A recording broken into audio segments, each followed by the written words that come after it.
aí, pessoal, seja bem-vindo a mais um episódio do podcast Catalisadores. Esse que é o nosso espaço para a gente conversar sobre missão, igreja, cultura. Nós estamos aí nessa série, né, Serginho? Série fantástica, onde a gente está conversando sobre a formação do grupo base num processo de plantação de igrejas. E a gente está trabalhando sobre essa visão de discípulos que fazem discípulos, líderes que geram líderes. Essa é a razão do Catalisadores, para como resultado nós chegarmos a essa visão, a essa cultura de igrejas que plantam igrejas.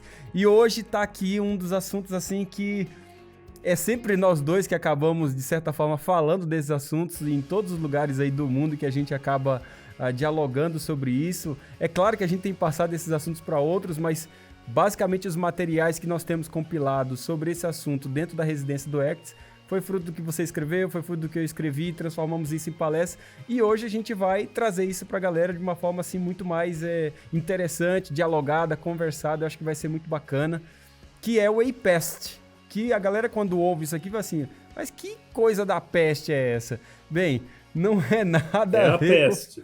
Não é nada. Não é o Covid, né? Não é o Covid, não é essa peste. Não é o Covid, não tem nada a ver com peste, nada.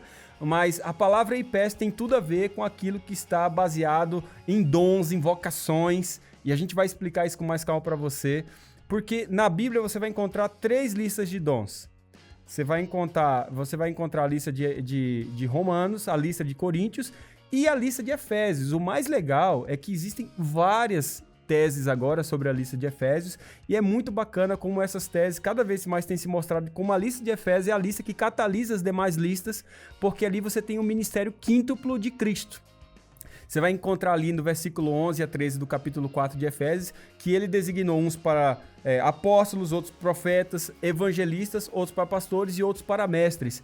E ali diz, Sérgio, ali naquele texto muito bacana, que diz que tudo isso Deus deu, esse ministério quíntuplo foi para preparar os santos para a obra do ministério. Isso quer dizer o seguinte, se você quiser ter uma igreja envolvida no ministério, você tem que se preocupar, você tem que olhar Efésios 4, essa lista dos 5 dons, dos 5 ministérios, na verdade, de Cristo, porque lá o texto diz que Deus deu isso para que a igreja fosse edificada, para que houvesse esse alcance na unidade da fé do conhecimento do Filho de Deus, para que nós pudéssemos chegar à maturidade, a fim de que nós chegássemos à plenitude de Cristo. Nós vamos abordar um pouco disso, o que é vivenciar a plenitude de Cristo na vivência vocacional da igreja. Então, o assunto de hoje que a gente vai trabalhar é sobre liderança, vocação espiritual, sobre a vocação do povo de Deus.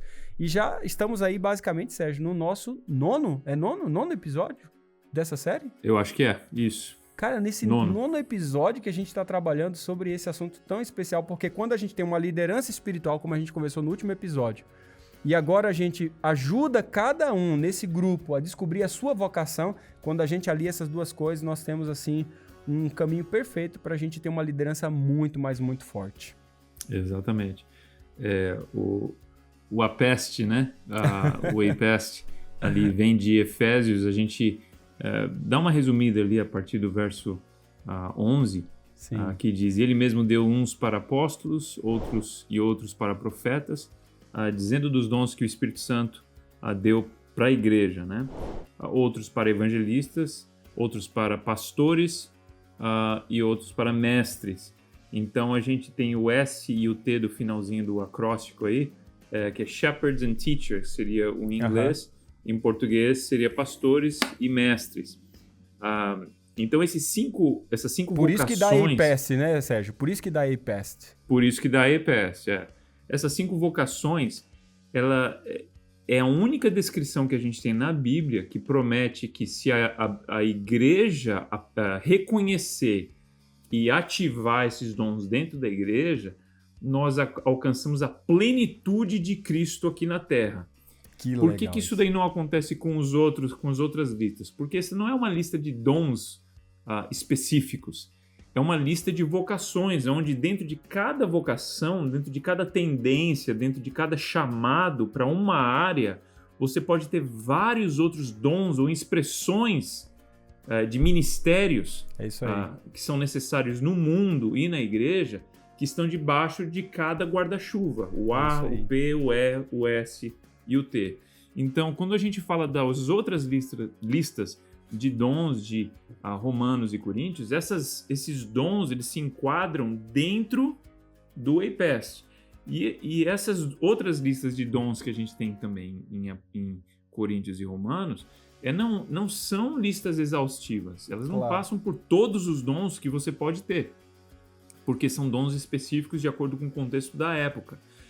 Mas o EIPEST ele é diferente nisso daí, porque ele não é específico nos dons, são vocações, são tendências onde você pode achar dons que são contextualizados e necessários hoje.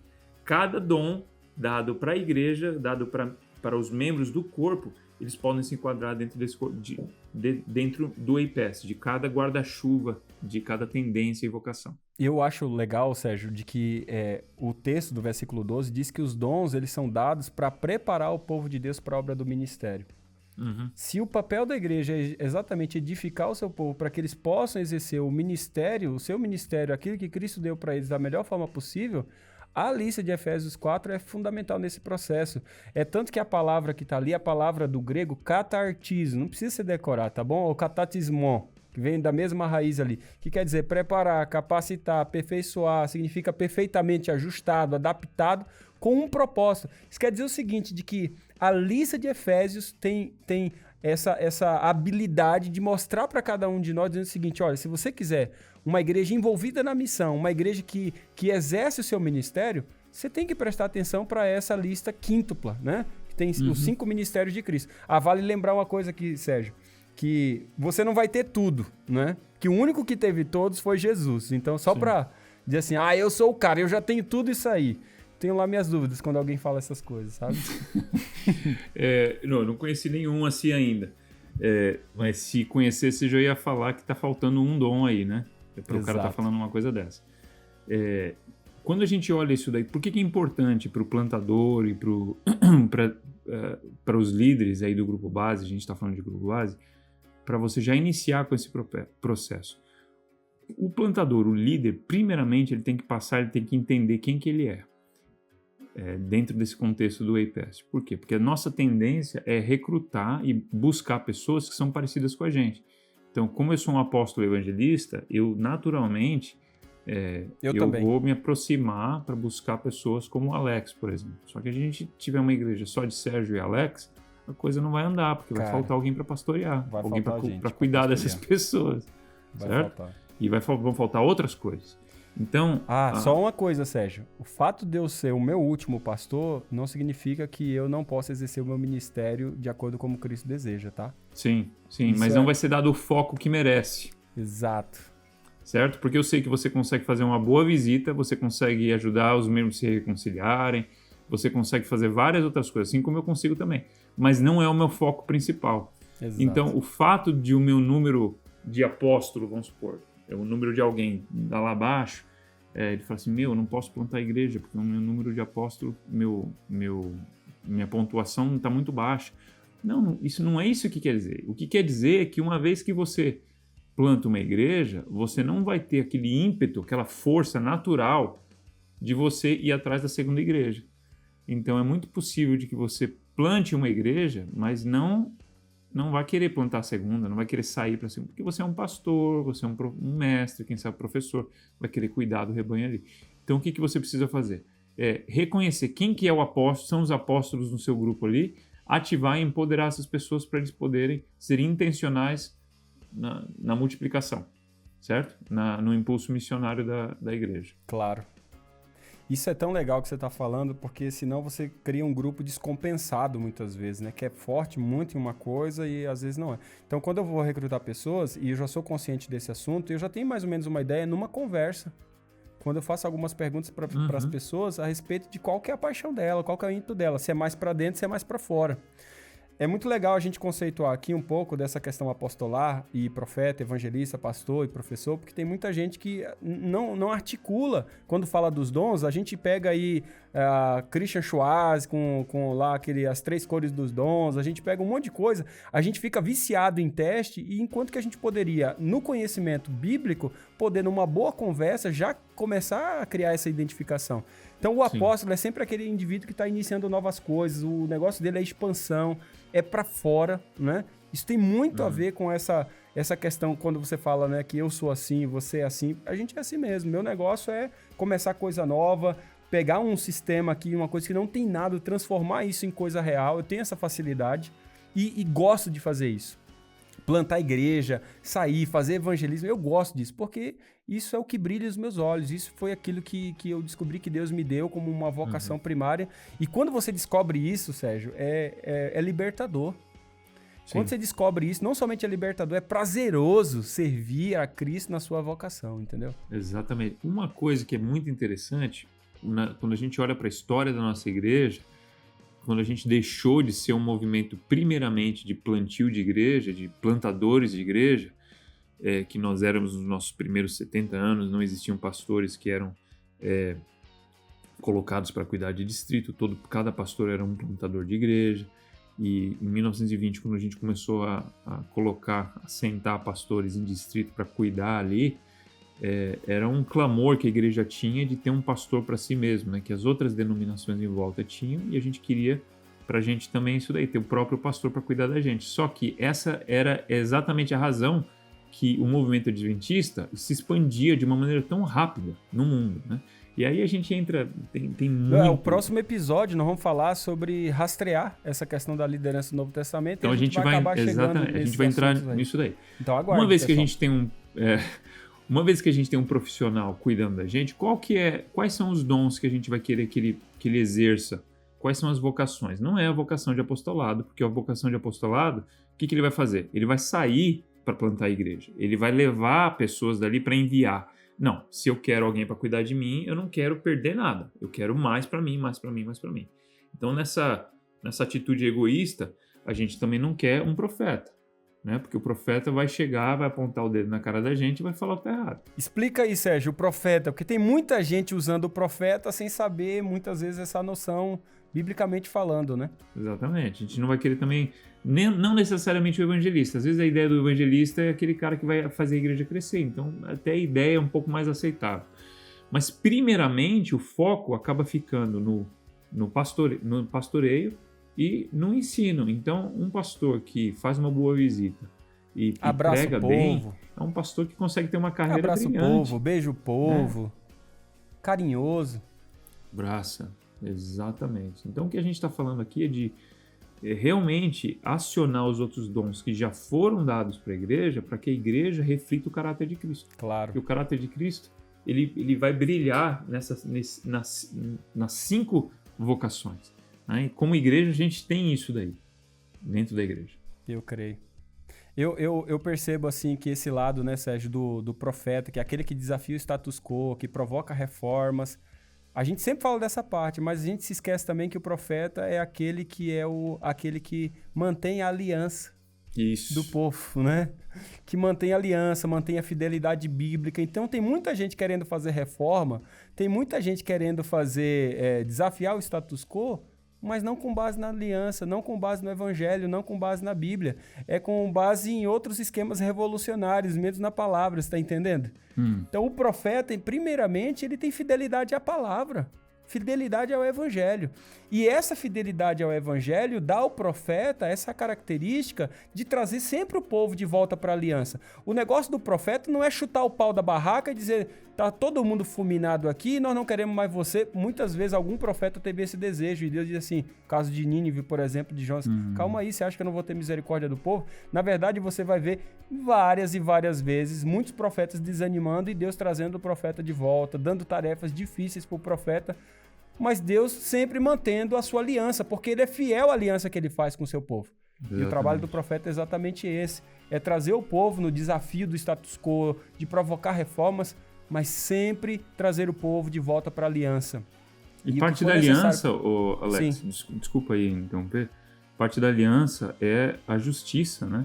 Somos chamados para ser parte na aliança, você tem ali, você vai ser um abençoador, e aí o povo de Israel está oprimindo, causando injustiça ao redor, então o profeta ele está de olho nisso daí também. Então, às vezes a gente está na nossa comunidade com uma nova planta, nova igreja ali, cheio de necessidade em volta da gente, e quem que vai estar sensível a essas necessidades? É o profeta. Exatamente. É importantíssimo o profeta ser reconhecido, ser treinado, porque a pior coisa que você pode ter um profeta é destreinado, é um cara desinformado, é bem intencionado, mas mal informado, é perigosíssimo isso daí. Talvez, Sérgio, é uma das coisas mais perigosas no grupo base é você ter um profeta não convertido, um profeta onde a base bíblica não existe nas palavras dele, porque ele pode desvirtuar o grupo todo dizendo que ele está, na verdade, reconciliando o povo com Deus ou trazendo o povo para a justiça, mas não é a justiça de Deus, é outra justiça.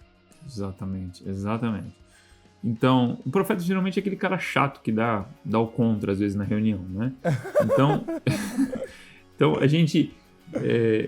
por exemplo, para mim é extremamente irritante isso daí, porque eu sou o cara que vai chegar com as ideias, com os projetos e tal, às vezes não sou nem tão realístico, às vezes não estou olhando todos os lados, não tenho uma perspectiva boa, holística, e o profeta ele me dá um check-up, né, da realidade da coisa. Então, geralmente o profeta é muito chato, mas a gente tem que olhar aquilo lá e capitalizar, né, nesse chamado que a pessoa tem, né? Perceber Deus falando, né, Sérgio? Através da pessoa, né? Exatamente, através da pessoa. Então, por exemplo, o apóstolo, que ele tem esse ímpeto para fora de expansão, como a gente oprimiu isso daí dentro da nossa igreja, falou assim, não, aqui é só pregar, ensinar e visitar. Esse negócio de expansão, não vamos perder o que a gente já tem.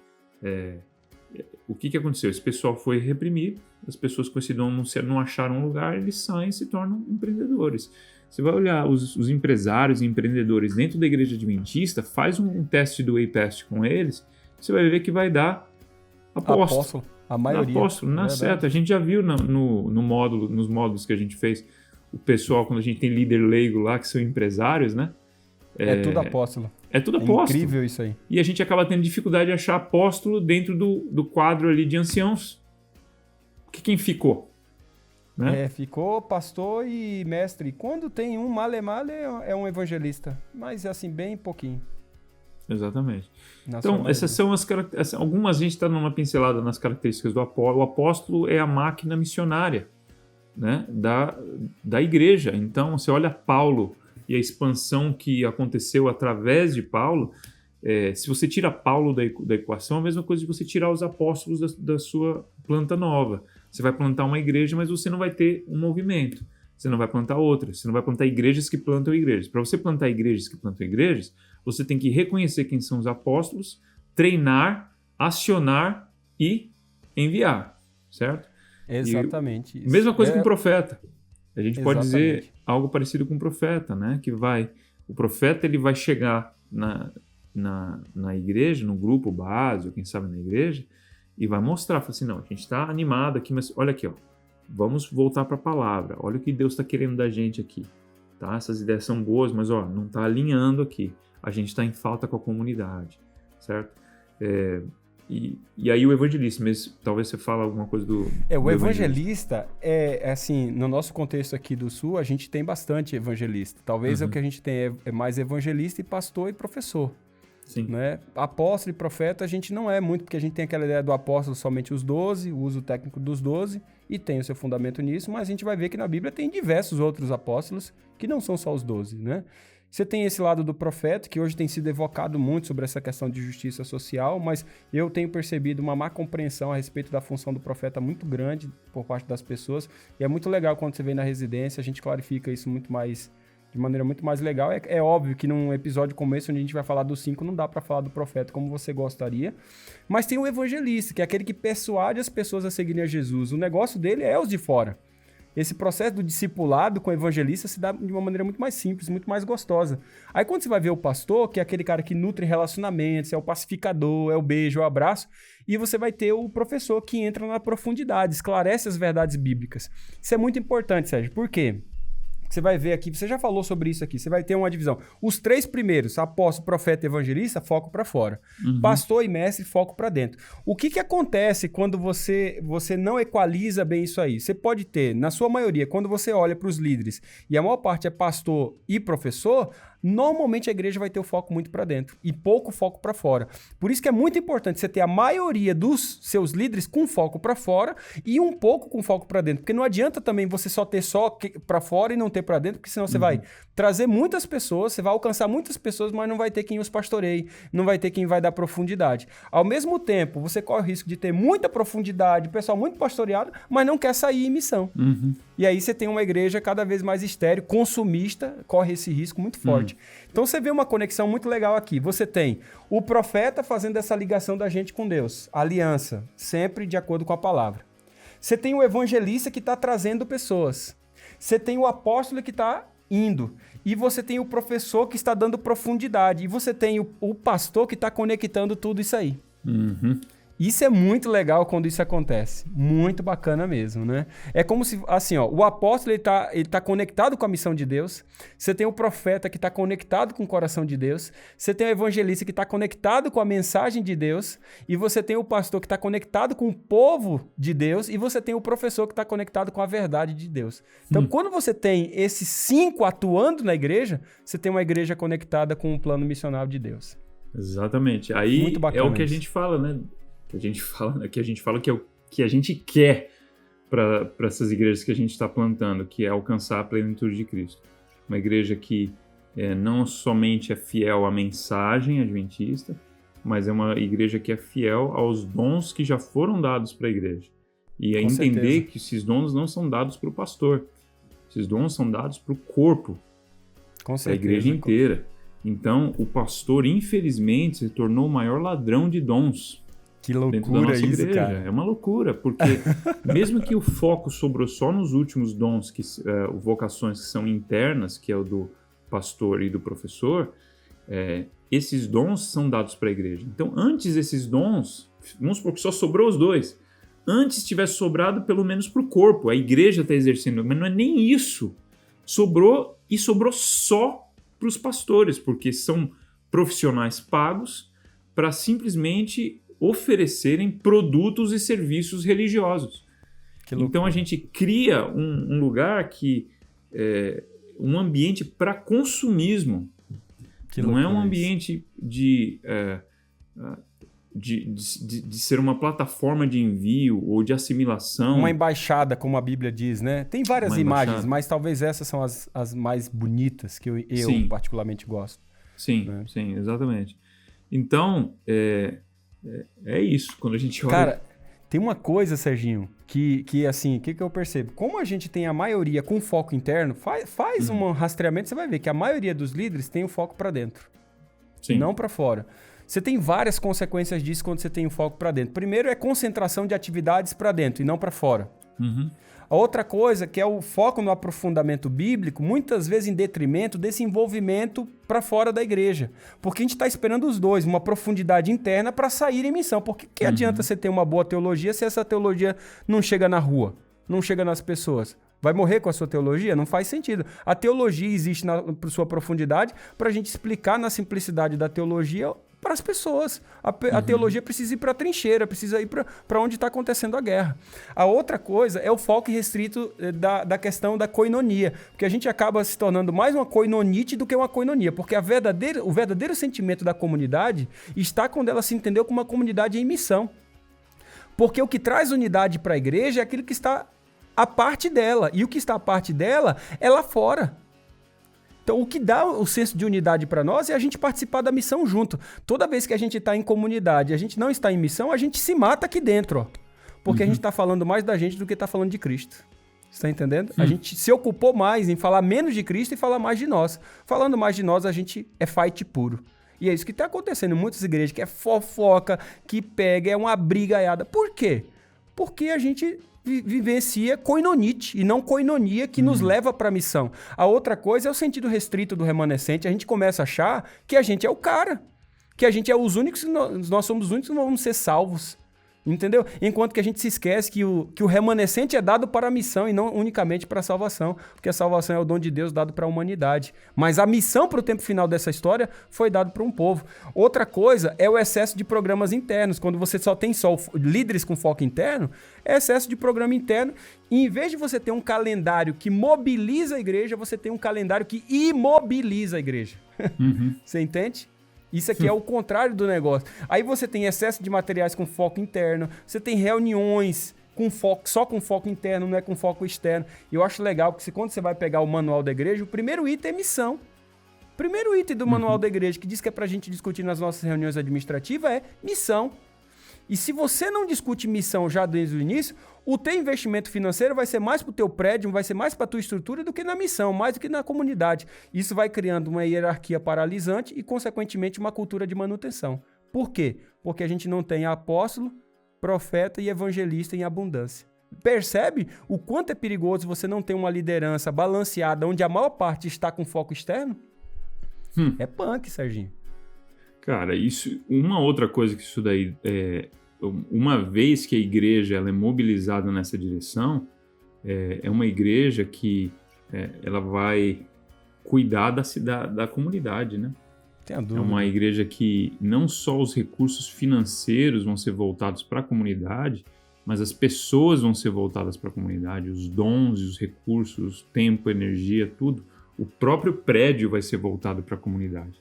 Porque com um profeta ali, mantendo todo mundo na linha com a aliança, e você tendo os outros dons para encaixar tudo que você precisa para que isso daí aconteça, não tem como.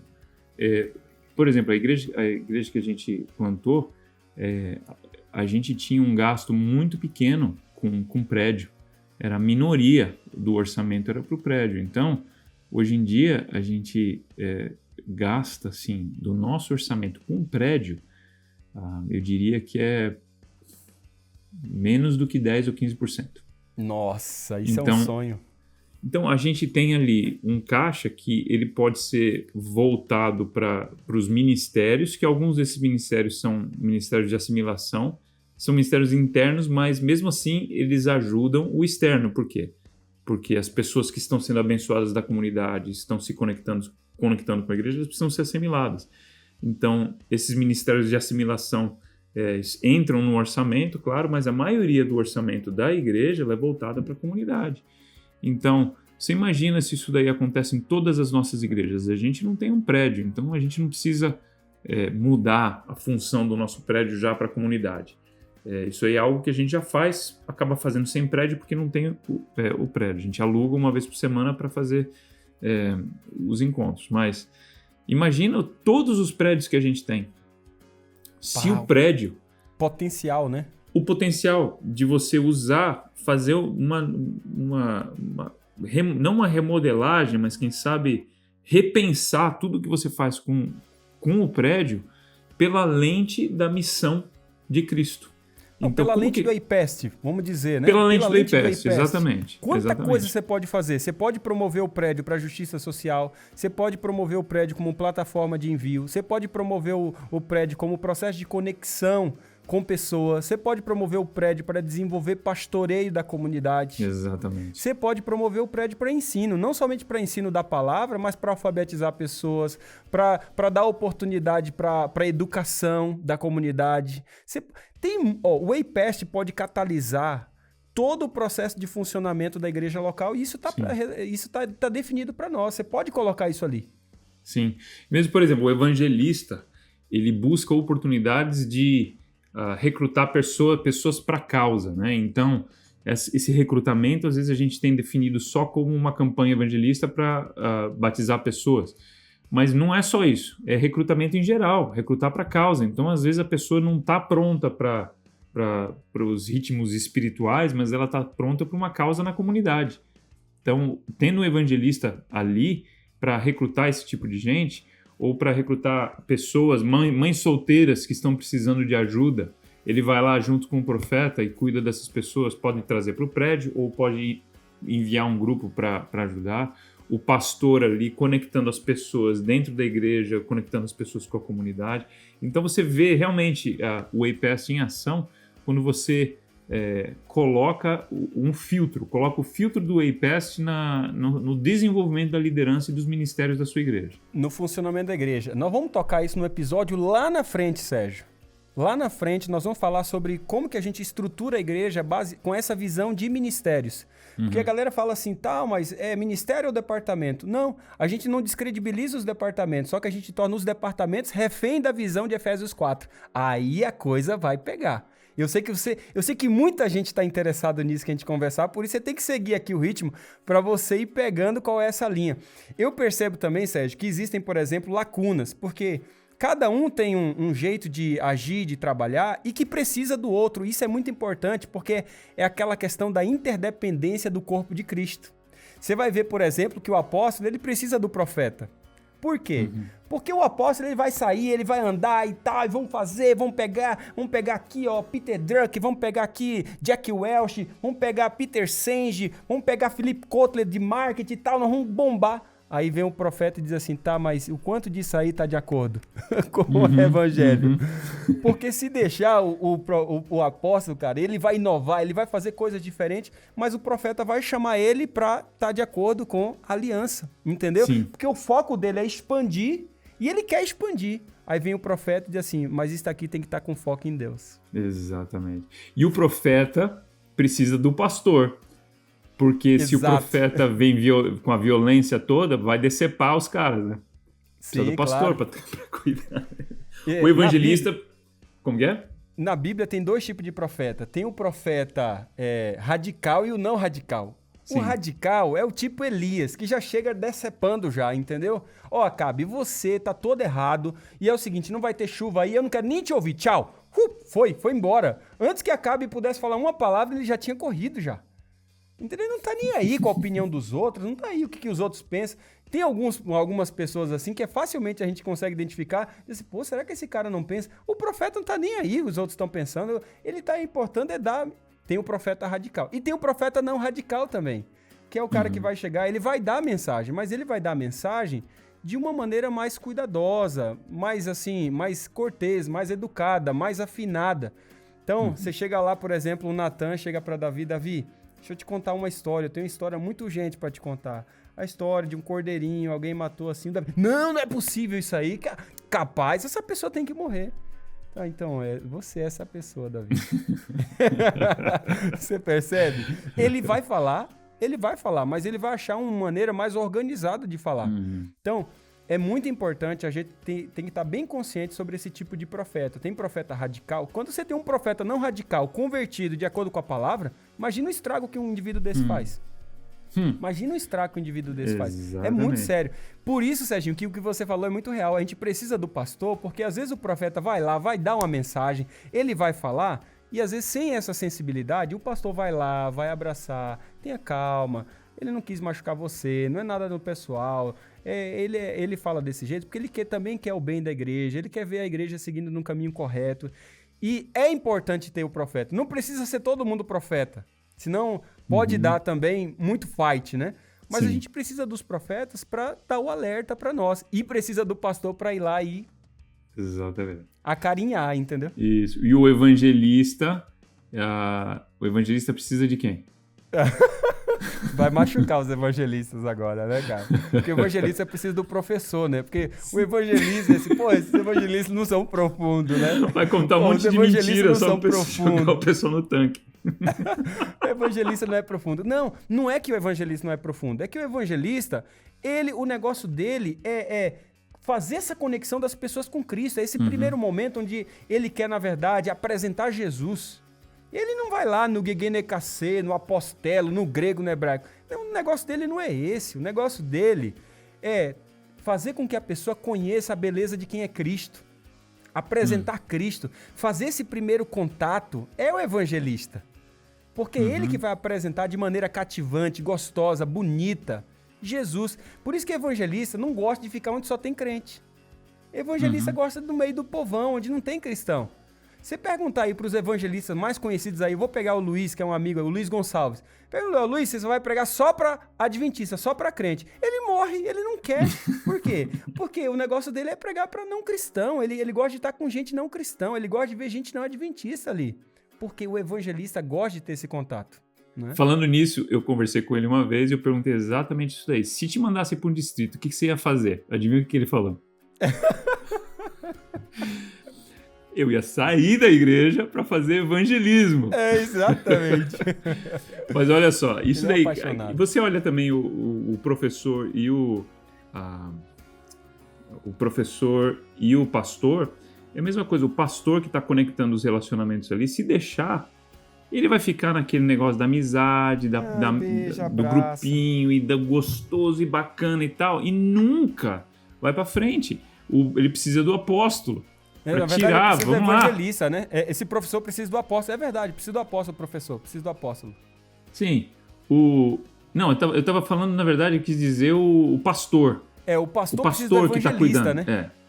O pastor precisa do evangelista assim, ó, tá muito legal aqui, tá muito gostosinho, tá muito beijo e abraço, muito fru aqui, mas o nosso negócio lá é o perdido. Nosso negócio lá é os de fora. Sim. Então, assim, e o professor precisa... vamos pegar todo esse carinho aqui e vamos dar isso para os não cristãos. Sim. No nosso caso, da nossa igreja, que é tão voltada para a área do ensino, a gente precisa de apóstolos. Porque o professor, se deixar, ele vai ficar ensinando 24 horas, 7 dias por semana, e a solução para todos os problemas vai ser mais informação. Então, como a gente tem uma igreja que a gente ama, mas é dominada por professores, é dominada por mestres, a gente precisa revalidar o dom ou a vocação do apóstolo, que é para tirar o pessoal dessa zona, né? Cara, isso que é necessário, mas a gente precisa de todos. Isso é muito importante. O legal, Sérgio, para a gente terminar é o seguinte, existem instrumentos que você pode clarificar ainda mais isso para você. Eu acho que você pode entrar em contato com a gente pode, quem sabe, ajudar você com essa ferramenta do APEST. Mas isso é só um vislumbre, para você ter uma ideia que quando a gente vai selecionando o grupo base, a gente tem essa preocupação de ter apóstolos e evangelistas na sua maioria e alguns pastores e mestres e profetas junto, mas a maioria apóstolos e evangelistas para que a igreja tenha esse foco mais para fora. Esse é o nosso cuidado primário, onde a gente vai fazendo esse processo de mapeamento do nosso grupo base. Agora, quando a gente tem um grupo base bem representado com as zonas do APEST, isso já vai dando forma de como que a gente vai ministrar logo mais na comunidade. E tudo isso ainda, Serginho, sem pensar em culto. Tem noção do poder disso aí? Porque toda a vivência do APEST vai para fora, vai para a comunidade, sem culto. Quando começar o culto, nós já temos uma igreja em ação. O culto é só para celebrar aquilo que já está acontecendo. Exatamente. E isso é muito louco. Exatamente. Né? Bem, suas últimas palavrinhas aí, Sérgio, porque o assunto empolga aqui, cara. Eu nem estava planejando as últimas palavras, mas vamos lá. O APEST é importante que a gente não dogmatize o que a gente falou aqui. Agora vamos fazer um negócio aqui, ó. Pá! Vou ter 5 anciãos, vou ter 10, cada um... Não, se você tiver 5 anciãos que cada um está numa área, ótimo. Quem sabe cada um pode focar numa área. A gente tem até o exemplo do Adriano, que fez isso daí, deu muito certo. Mas a gente tem que tomar cuidado para não dogmatizar. Principalmente o próprio teste do APEST não vai estar indiciando você ou condenando você a um tipo de vocação e que você nunca mais vai poder fazer algum outro tipo de coisa que você acha que você tinha o dom ou a vocação para fazer. A gente entende que esses testes são falhos, são feitos por humanos, mas ele dá uma ideia boa para a gente, né? Então, acho que é só o cuidado da gente usar isso daí com cautela, mas entender que essas são vocações que o Espírito Santo deu para a igreja, elas devem ser reconhecidas, elas devem ser acionadas, e a gente, como líder, tem a responsabilidade de equipar o corpo de Cristo, né? Com essa lente aí que é tão linda do APEST. Eu acho que esse toque seu é fundamental, porque a gente não dogmatiza estruturas, né? A gente não dogmatiza, principalmente essas questões básicas, mas a gente precisa olhar a lente do Evangelho e ver aquilo que o Evangelho está nos dando. E eu acredito que Efésios 4 é uma boa chave para a gente começar a reorganizar o funcionamento da igreja, biblicamente falando, né? Visto que a gente tem feito organização de funcionamento da igreja com tanta coisa, e Efésios 4 nos dá a chave para a gente fazer biblicamente isso aí, eu acho muito bacana. Bem, no próximo episódio, a gente vai conversar sobre muita, mas muita coisa legal. E isso tem a ver no próximo episódio, quando a gente for falar, Sérgio, sobre aquela questão da função de liderança local, né? A gente vai falar, bem, vamos clarificar agora essa questão da liderança local, como é que funciona essa liderança numa igreja com uma mentalidade assim, né? Com uma igreja com essa mentalidade bíblica, e aí a gente vai rastrear essa questão da liderança no Novo Testamento, e eu acho que vai ser muito bacana, a gente vai entender muito mais claramente o papel do ancianato, diaconato, pastor, como esse apóstolo local, que dentro do seu contexto local que está desenvolvendo um movimento. E eu acho que se isso faz sentido para você, compartilha com seus colegas. A gente está junto nessa construção, está sendo muito empolgante. Eu e o Sérgio aqui, a gente tem que ficar se dominando aqui, porque a gente realmente gosta desses assuntos. E eu imagino que isso também deve estar criando esse mesmo sentimento em você. A gente espera que sim. Se tá, compartilha com seus amigos, mostra isso para outros, porque a gente vai se ver já no próximo episódio tocando nesse assunto aí. Um grande abraço para você e a gente se encontra.